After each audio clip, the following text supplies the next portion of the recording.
Hi, sweeties. How are you doing? Welcome to Cimnanya, and thank you all so much for all the love and support. Hope you all are doing great. There was this video that I came across, and I thought that I bring it here because you really need to be very careful. I mean, 2024 is here, and November is almost around the corner. You all will see the tension flying around, presidential campaign, and all that, and election. Everybody's getting ready, putting out their manifestos, but I am ready yet to see like their manifestos, especially like for Donald Trump.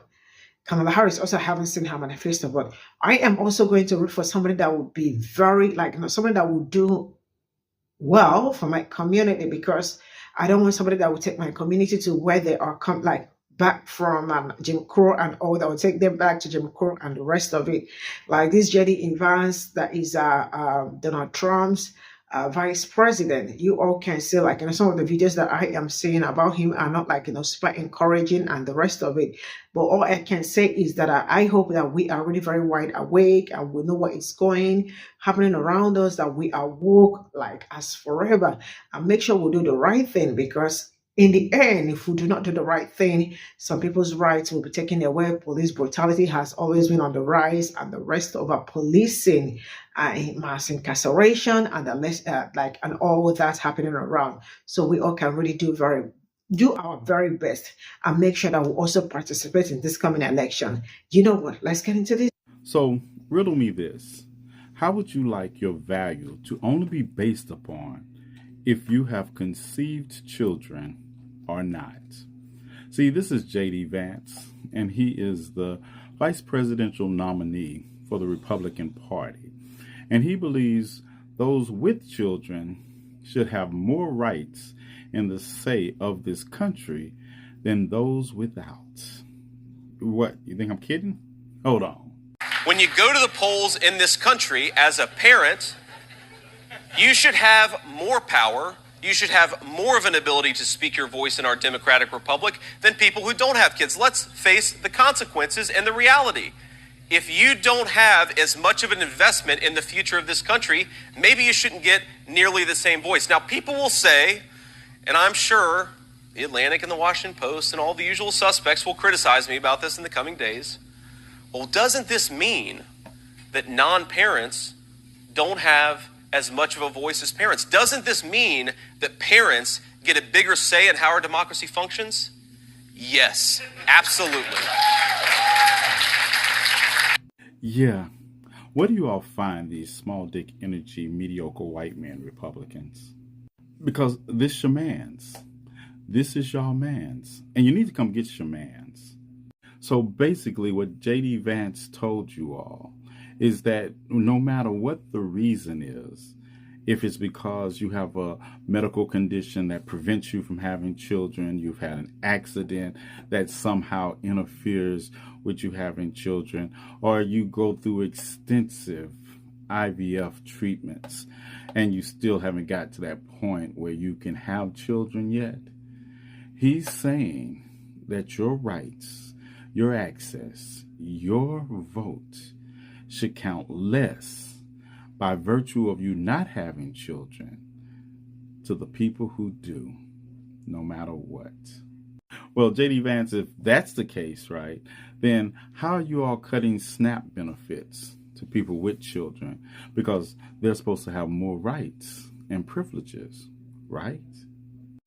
Even when these small, limp dick energy, mediocre white men think they're onto something, they just turn around and prove that they're just small, limp dick energy, mediocre white men. And I said what I said.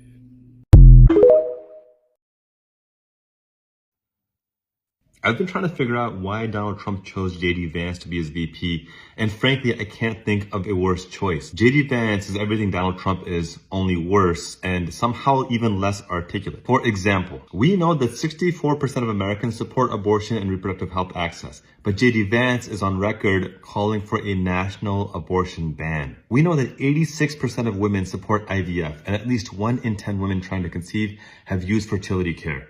But JD Vance is on record trying to ban IVF altogether. In fact, mocking women who don't have children. We know that 71% of Americans wanted the expanded child tax credit to combat the very serious issue of childhood poverty in America. But J.D. Vance voted with Republicans to block the child tax credit, throwing 3 million more children into poverty. So if you thought Donald Trump was bad, just keep in mind that J.D. Vance is as bad or worse. In fact, he probably is worse because he's only 39, and if elected, he'll have decades of this draconian policy enacted in the United States. So when you vote this November, vote to protect abortion access, vote to protect IVF access, and vote to ensure that children are not left. Y'all, you know that we are in a weird political time when fact checkers have to ask, did J.D. Vance fuck a couch? Now, I'm not even getting into the whole fact that fact checkers had to find out and verify whether or not he fucked the couch or not. What I need to know is, how did they verify it? Did they ask the couch? And did he get consent from the couch before he had sex with it? Was there dinner first? Did he tell his roommates, hey, y'all need to go out for a while so I can have Netflix and chill with my couch? I mean, that puts a new spin on Love Seat, doesn't it? Apparently the people on Twitter are having a field day with this, and honestly, I can't blame them, but Jesus Christ. That's the TikTok. That's all I got. When fact checkers have to ask, did J.D. Vance fuck a cow? Personally, I don't care if it's true or not. It makes a compelling story. It really does. I mean, he did write that bullshit-ass book, Hillbilly Elegy, knowing goddamn well he was raised in a family that was making $175,000 a year and went to good schools, but he had to make himself a little bit more Appalachian redneck, whatever the fuck you want to call it. So why can't we imagine what would have happened if J.D. Vance lost his virginity to a Broyhill couch? Oh, I mean, I'm an asshole. Y'all know me. My imagination goes crazy, so I can make this story. I really can. I'll even give you the Cliff Notes right now. Just here are the Cliff Notes. I won't even get into heavy details. This is just the Cliff Notes of the time J.D. Vance seduced and then laid out his Broyhill couch. That is the universal language of fucking. It's a refrain from a Barry White song, and it's just him going, oh. So when you hear that, that's the indication that something dirty is about to happen, right? Here we go. Again, Cliff Notes. JD had been coming to his grandmother's house for many years, and he never noticed the, floral patterned Broyhill in his grandmother's den until he was about 12, 13 years old. And hormones are running rampant. They're driving crazy. Oh my God, there's so many hormones. He's getting these little pink hard-ons every week. Every week. He can't stop them. They show up in class. They show up when he's on the fucking track and field. It's just slapping him right up on his belly button, shit like that. So he's like, I don't know what to do with all these raging hormones. So that summer, he goes to see his grandmother. And that's when he notices the floral patterned Broyhill couch in his grandmother's den for the very first time. Oh. Now, at first, JD was like, wow, the floral patterns on that thing is so unique. I mean, look at them. They're so detailed. The buds, the little buds on the pink flowers, on that white background. The white background was what got him because it was so white. So white. He was like, I don't think I've ever seen a more attractive couch. Ever. And JD knew that the couch was feeling him because every time he sat in it, even though the springs had went out of it many years ago, he sunk right into it as if the couch wanted him to be inside of it. So, JD, not understanding consent or the fact that the springs have gone out of this couch many moons ago, mistook the time that he sat on the couch to being the softest moment he's ever had in his life. And he thought that the couch wanted him. He thought the couch had given consent for him to be inside of it. So, you know JD, right? He had to get ready because you can't just, hope sex happens. You got to prepare for it. So the night before, he washed. I'm talking about he took the longest bath possible. He put a bar of soap not just between his booty cheeks, but right up underneath his nuts. He wanted to smell fantastic because the next day, Grandma and everybody else was leaving the house and he was going to be a big boy and be left by himself. Grandma even showed him how to make her special peanut butter, banana, and jelly sandwiches where you get to cut the crust right off, She even showed him, even trusted him to hold on to a knife. Now, mind you, this is the summer that he turned, right before early that summer, he turned 13. So this is a big thing. He's got the word teen in his name. And the first thing he's thinking is, it's time for me to go ahead and lose my virginity. Like all the cool kids in school that he was listening to. He never really got a chance to do anything. He was just listening to them. And every day he would end up having to run home with this little pink thing in his pants. Like, no, it's so hard, it hurts. So the night before, he knew what he was going to do. Have him a peanut butter, banana, and jelly sandwich while watching reruns of He-Man and the Masters of the Universe in his grandmom's den while touching and being enveloped by this floral patterned Broyhill couch. And he knew this was going to be the day that he scored. Oh. So like I said, raw bar soap right between his nuts. Raw bar soap between his booty cheeks. He was clean. He put on deodorant. Who puts on deodorant in the summertime? At 13, he put on deodorant. He tried to shave, cut the fuck out of it. He cut the dog shit out of himself. That's why he couldn't grow a beard for years. And he wanted people to see that scar. He wanted to tell them that he got it in the Marines. He actually got it when he was shaving, getting ready to have sexual relations with this Broyhill flower printed fucking couch. That scar that he has on his face, it didn't come from his time in the Marines. It came in his time when he was getting ready to lose his virginity to this couch. Oh, so Grandma gets him up in the morning. She says, "Hey, JD, get up, wash your ass." "Already did, Grandma." "That's unusual, boy." "Brush your teeth." "Did it twice already, Grandma." "Well, it ain't even 7 o'clock. The fuck?" "All right, me, your grandpa, your mom, and your sister, we're all leaving. We're getting ready to get into this station wagon. We're going to downtown Cleveland. Okay? We ain't going to be back until later on this evening. So you know how to make your breakfast. You know how to make your lunch. We'll be back before dinner." "Okay." And the whole time he's eagerly anticipating. He's like, as soon as they get into the driveway, they get to be with the couch. Ah! And then they left. Now, JD did the right thing, and he had himself a very balanced breakfast of sugar smacks with whole milk. Not that 2% shit. That is for people on diets. He had him a whole milk.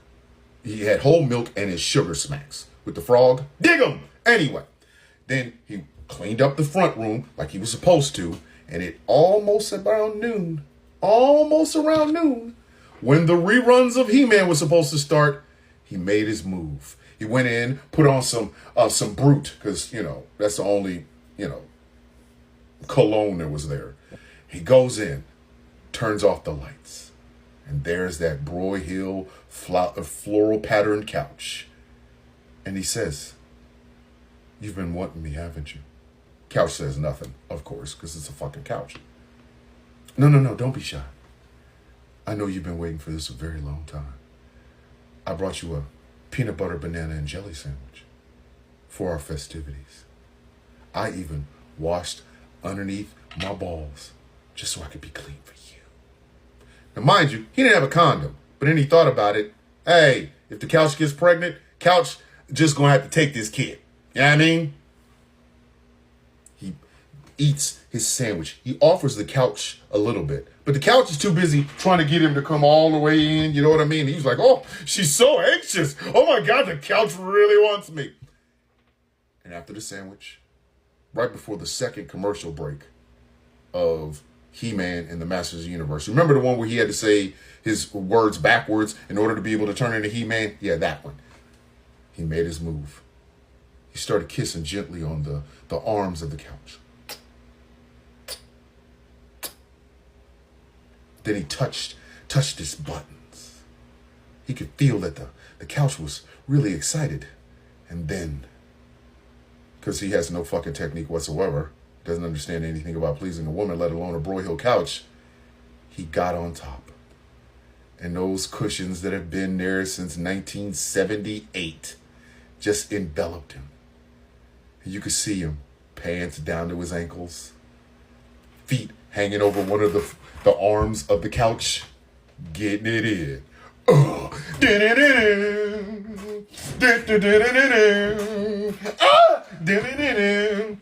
and the orgasm he had was so great, that he wrote a book. And that's really the premise of Hillbilly Elegy. He just wrapped the rest of it around it. Is that good? Yeah. I'm going to go with that story. I'm going to leave with that story.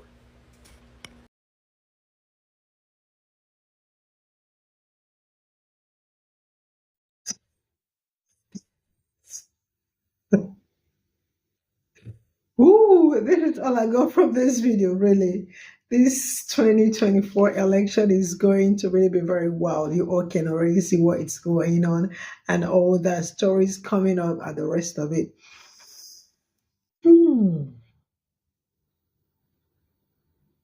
It's really crazy, but it is what it is. I don't know how this 2024 election is going to be, but I am only going to say you all better stay pure and really be ready to give it your all, right? Because I see a lot of people saying they are not coming out to vote and all that. It's really very important you come out to vote because, man, we really have to decide with this vote. And you all can see how competitive like everything is becoming. And the truth is that I really do not understand this merge, like, Trump and JD Vance, with everything surrounding both of them. Both of them are fascists, both of them are right to the seas and all that. But a lot of people are still going to vote for them, right? I am not endorsing anybody, like I keep saying in all my videos, but I am saying that we really can do better by making sure that we put someone that would be great for everyone, like for you all. Because, I mean, if something goes wrong, it absolutely means that you all are going to sit with it and enjoy it for us, as long as it's going to last. But like I keep saying, I am of the opinion that I want the very best for people that look like me. And I really want the very best for you all. And I also want someone that will pay reparations because that is also very important. Like I see a lot of people saying no reparations, no voting. So that preparation is something very important. I also need to see somebody with good campaign. Like we need to see what their manifesto. We need to see what their manifesto is. What are they promising us? I know, like during election, it has always been promised and fair and all that. That's why I keep saying you all really need to be very smart because a lot has been promised and nothing ever happened, right? So I am rooting for anybody that would do something great for my community, someone that will not over police my community because you all can see the police brutality happening. We deserve the very best, and I am going to root for the very best. So I am wishing everybody but you really have to see. Like if you look very well, you can see what is going on, JD Vance and this thing. I don't know, but it's really so kind of weird. But yeah, see you all in my next video. Bye for now.